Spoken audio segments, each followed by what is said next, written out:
Hi everyone, welcome to Lola's Frugal Life. This is episode number 226. This is my weekly meal plan episode. So please stick around for a few quick words from our sponsor and we'll get right into the show. Are you in the mood to learn something new? Well, Skillshare is now offering 1 month free of Skillshare Premium. Unlock a passion, side hustle, or new professional skill with thousands of classes in design, business, and more. Start your 1 month free trial now by using the link within the podcast notes for this episode. There's no commitment and you can cancel at any time. So why not go ahead and learn a new skill that you have always wanted to have? Hi everyone, welcome back to my weekly meal plan. If you're new, each week I just share what my meal plan is for my family for the upcoming week in this episode. The idea is just to kind of give some inspiration to help you get your meal plan together, maybe give you some ideas of some things you haven't made in a while, or if you're looking for any recipes or something to try. I do not make a lot of new things every week. I rotate my meals on a regular basis. I do try and throw in some new recipes here and there, but for the most part, I kind of rotate the things that my family generally eats and that I know how to cook pretty quickly and easily, just because it makes it easier for me to get my meal plan together and just to keep up on it on a weekly basis with being so busy with everything else in life right now. The blog version of this meal plan with links to the recipes can be found at lolasfrugallife.com. So if you're looking for any of the recipes, you can find them there. So this week's meal plan starts on Saturday, August 21st. So for Saturday, I am doing Cuban style pork chops, which is from foodnetwork.com. And these are one of my favorite recipes to make in the summer. Pretty much you marinate the pork chops in like an orange juice and lime juice mixture with some seasonings in it. You marinate them like that. And then you stuff them with ham, like deli ham and Swiss cheese, and then you grill them. And I just think they come out so good. So that we're having those on Saturday. I'm also going to do Hellman's Original Potato Salad from food.com. As I've mentioned in previous episodes, I make that a lot in the summer. It was one of the requests from one of my daughters. She really loves potato salad, so we've been having that on the menu a lot this season. And then one of my favorites, again, is Mexican corn on the cob, which is from allrecipes.com. This is one of my favorites to make in the summer. I used to make it on the grill. Now I make it in the air fryer, and it's so super easy. The corn comes out perfect. I don't have to sit there flipping it over 100 times. So that I will be making that in the air fryer while the pork chops are cooking on the grill. So that's for Saturday. For Sunday, I'm doing pulled pork.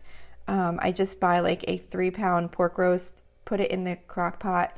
I buy a package of the like pulled pork sauce. It's like a crock pot sauce package, like a pouch that they sell at like most of the grocery stores.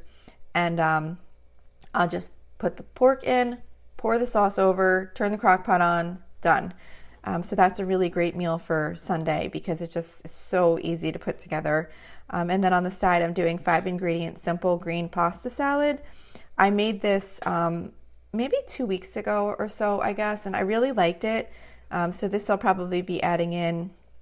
I did not do, the recipe calls for like a basil and olive oil spread. I mean, I'm sure that that's great, but I didn't have that. So I just basically used some olive oil, just like regular olive oil, and then I had some fresh basil that I tore up and mixed into the salad. But it's basically like a salad that's made of like ditalini pasta, and it calls it small tubular pasta, but I assume that to be ditalini. And then it's like fresh green beans, fresh spinach, and then like the olive oil, and it says like garlic, but I just garlic powder. But I thought it came out really good, as like a side dish for like the summer. So I'm going to do that on the side with the pulled pork. And it has pasta and vegetables in it, so I'm not doing a third side dish. I usually try and do 2, but I noticed a lot in this meal plan I only did 1 side dish, and I think that was because most of them had like a pasta and a vegetable all in one, and I was just like, that's good. We have our side covered. So that was Sunday. Monday we are doing ribeye steak. I don't really have a recipe for this one. I pretty much just buy the ribeye steak or whatever kind of steak I see if I decide to buy something else, if something else is on sale.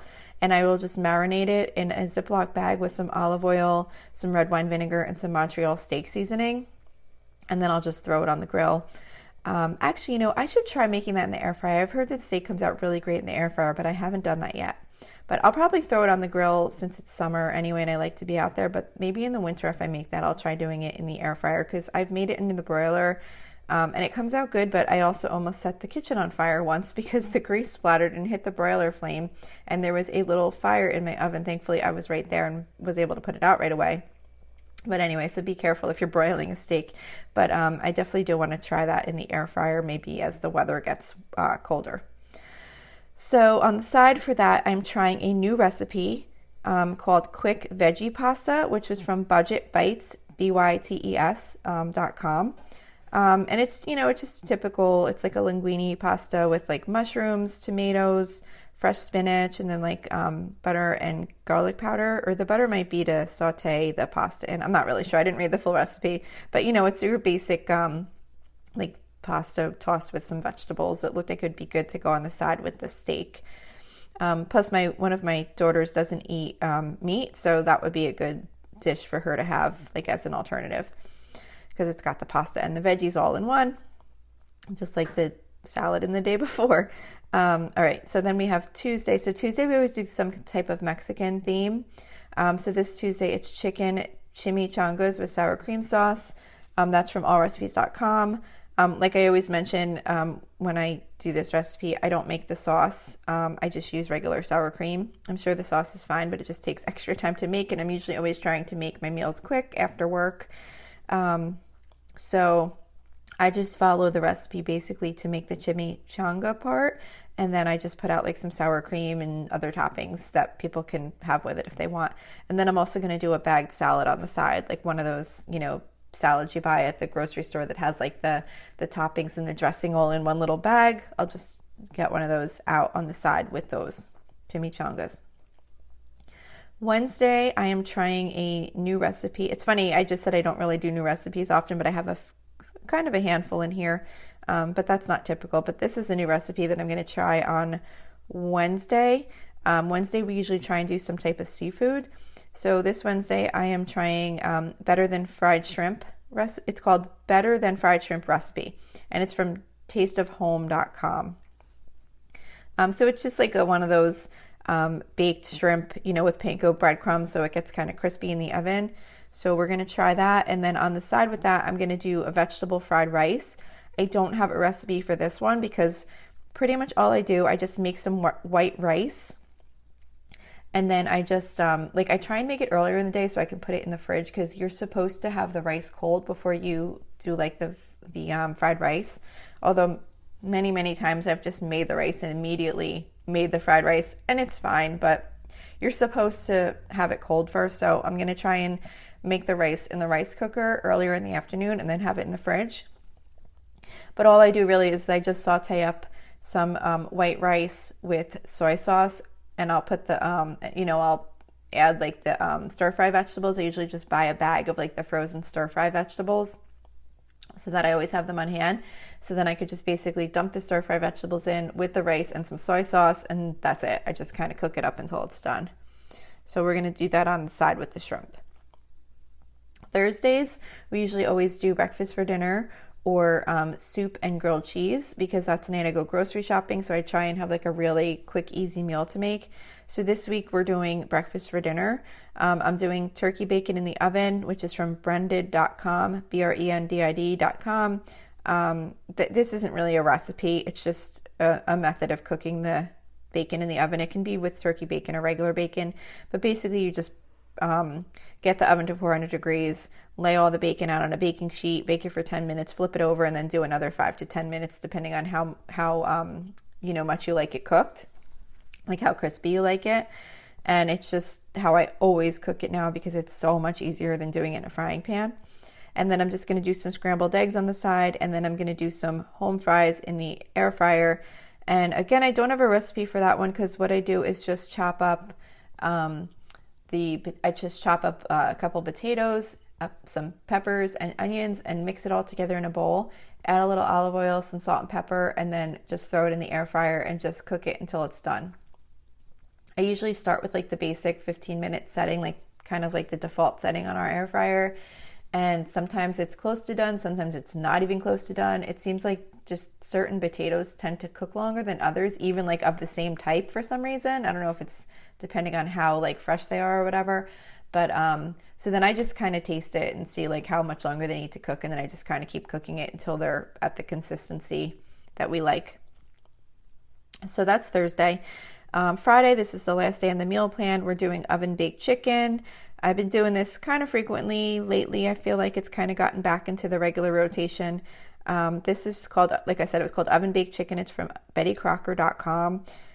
This is one of my favorite ways to bake chicken in the oven, and I always usually use either like bone-in chicken thighs or drumsticks, and it just comes out, I think it comes out so good.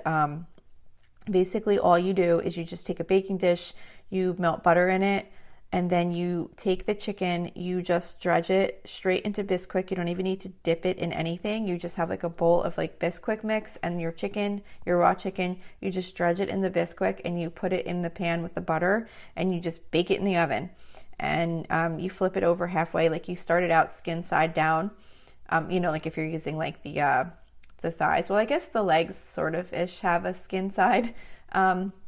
But anyway, you start it with the skin side down in the butter, and then you flip it halfway through, and then it cooks again, and it just comes out so crispy, and the chicken's tender. I just think it's a really good way to make baked chicken in the oven. So we are having that. I am doing 5-ingredient Instant Pot mac and cheese on the side from foodnetwork.com. This is one of my quick, easy go-to Instant Pot side dishes. It's literally so easy. You dump like 4 cups of water, 4 cups of pasta in the Instant Pot. You turn it on for 4 minutes, and then when it's done, you add evaporated milk, like a can of evaporated milk, and shredded cheddar cheese, mix it up, and it's done. So we're going to do that on the side with the oven-baked chicken, and then I'm just going to do like a bag of frozen vegetables, whatever I happen to have on hand, like the steam fresh type that you just stick in the microwave for a couple minutes and they're done. So that's it for this week's meal plan. I would love to hear from you. If you have any questions or suggestions, you can reach me at lolasfrugallife@gmail.com. You can also follow me on Instagram and Facebook at lolasfrugallife. And like I mentioned earlier, you can find the blog posts for each of my regular episodes and also of this meal plan on my website at lolasfrugallife.com.